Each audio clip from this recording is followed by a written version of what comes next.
जितिया व्रत कथा विस्तार से इसे सुने बिना जीवित पुत्रिका व्रत रह जाता है अधूरा।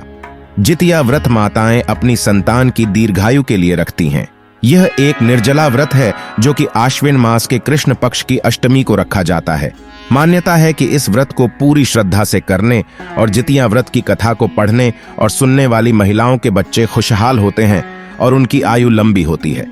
आप भी जानिए जितिया व्रत की कथा विस्तार से।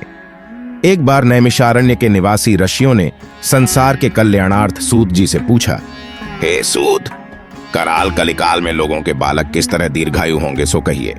सूत जी बोले, जब द्वापर का अंत और कलयुग का आरंभ था उसी समय बहुत सी शोकाकुल स्त्रियों ने आपस में सलाह की कि क्या इस कलयुग में माता के जीवित रहते पुत्र मर जाएंगे। जब वे आपस में कुछ निर्णय नहीं कर सकीं, तब गौतम जी के पास पूछने के लिए गईं। जब उनके पास पहुंची तो उस समय गौतम जी आनंद के साथ बैठे थे। उनके सामने जाकर उन्होंने मस्तक झुकाकर प्रणाम किया। तदनंतर स्त्रियों ने पूछा, हे प्रभो, इस कलयुग में लोगों के पुत्र किस तरह जीवित रहेंगे? इसके लिए कोई व्रत या तप हो तो कृपा करके बताइए। इस तरह उनकी बात सुनकर गौतम जी बोले, आपसे मैं वही बात कहूंगा जो मैंने पहले से सुन रखा है।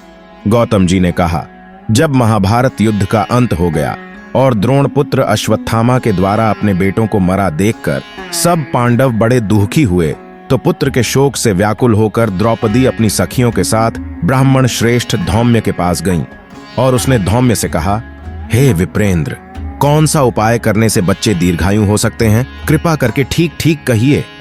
धौम्य बोले, सत्य युग में सत्य वचन बोलने वाला, सत्याचरण करने वाला समदर्शी जीमूतवाहन नामक एक राजा था। एक बार वह अपनी स्त्री के साथ अपनी ससुराल गया और वहीं रहने लगा। एक दिन आधी रात के समय पुत्र के शोक से व्याकुल कोई स्त्री रोने लगी, क्योंकि वह अपने बेटे के दर्शन से निराश हो चुकी थी। उसका पुत्र मर चुका था।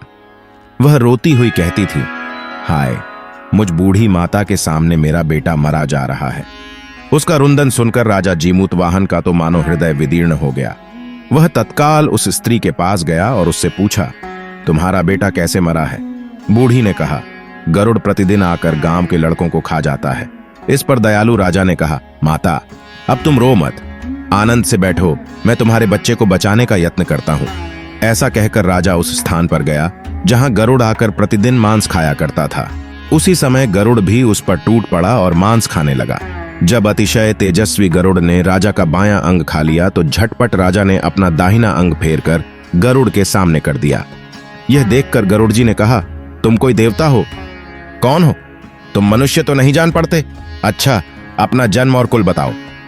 पीड़ा से व्याकुल मन वाले राजा ने कहा, हे पक्षीराज, इस तरह के प्रश्न करना व्यर्थ है, तुम अपनी इच्छा भर के मेरा मांस खाओ। यह सुनकर गरुड़ रुक गए और बड़े आदर से राजा के जन्म और कुल की बात पूछने लगे। राजा ने कहा, मेरी माता का नाम है शैव्या और मेरे पिता का नाम शालिवाहन है।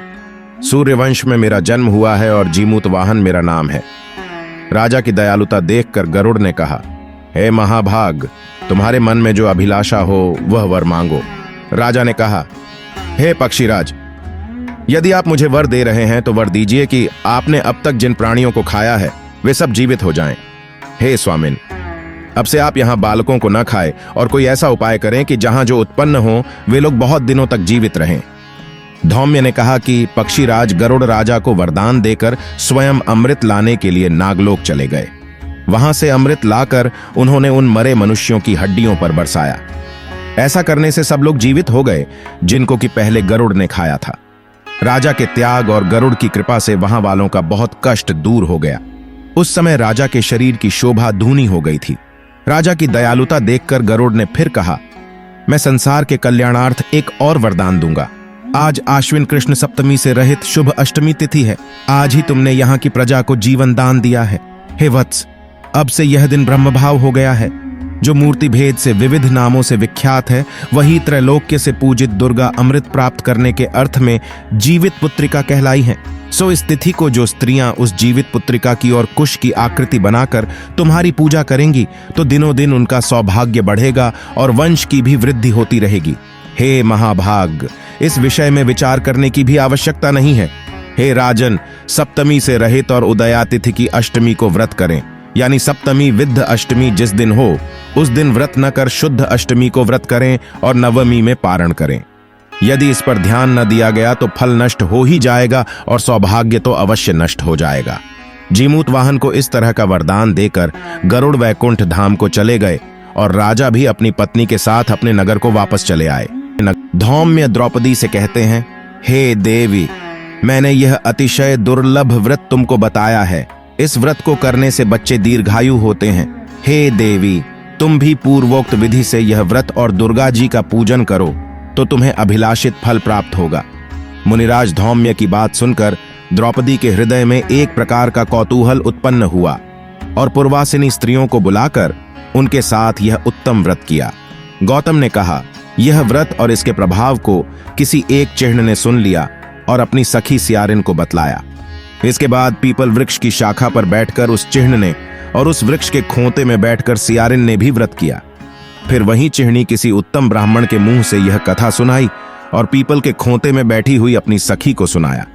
सियारिन ने आधी कथा सुनी थी कि उसे भूख लग गई और वह उसी समय शव से भरे हुए श्मशान में पहुंची। वहां उसने इच्छा भर मांस का भोजन किया और चिह्नी बिना कुछ खाए पिए रह गई और सबेरा हो गया।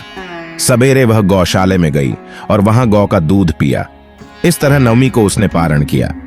कुछ दिनों बाद वे दोनों मर गईं और अयोध्या में किसी धनी व्यापारी के घर में जन्मी। संयोग से उन दोनों का जन्म एक ही घर में हुआ, जिसमें सियारिन ज्येष्ठ हुई और चिह्न छोटी।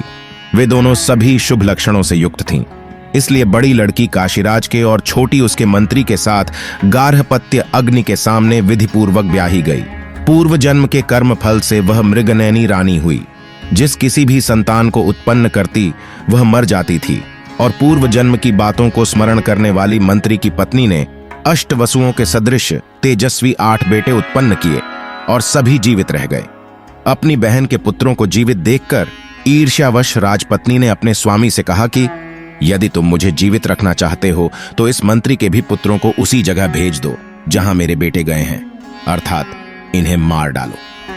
यह सुनकर राजा ने उस मंत्री के पुत्रों को मारने के लिए कई ने प्रकार के उद्योग किए, पर मंत्री पत्नी ने जीवित पुत्रिका के पुण्य बल से बचा लिया।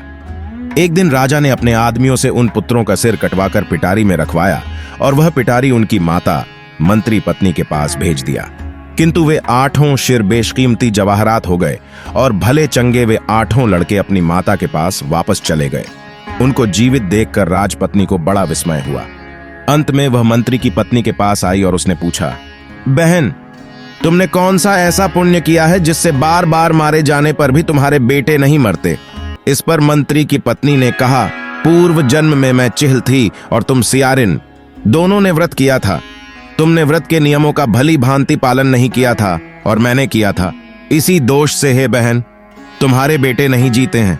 ओ राजरानी, अब भी तुम उस जीवित पुत्र का व्रत को करो तो तुम्हारे बेटे दीर्घायु होंगे। मैं तुमसे सच सच कह रही हूं। उसके कथनानुसार रानी ने व्रत किया। तभी से उसके कई बेटे सुंदर और दीर्घायु होकर बड़े बड़े राजा हुए। सूत जी कहते हैं कि सब प्रकार का आनंद देने वाला मैंने यह दिव्य व्रत बतलाया। स्त्रियां चिरंजीवी संतान चाहती हों तो विधिपूर्वक यह व्रत करें। जय श्री गणेश जी। ऐसी और अधिक जानकारी के लिए इस वीडियो को लाइक अथवा चैनल को सब्सक्राइब जरूर करें।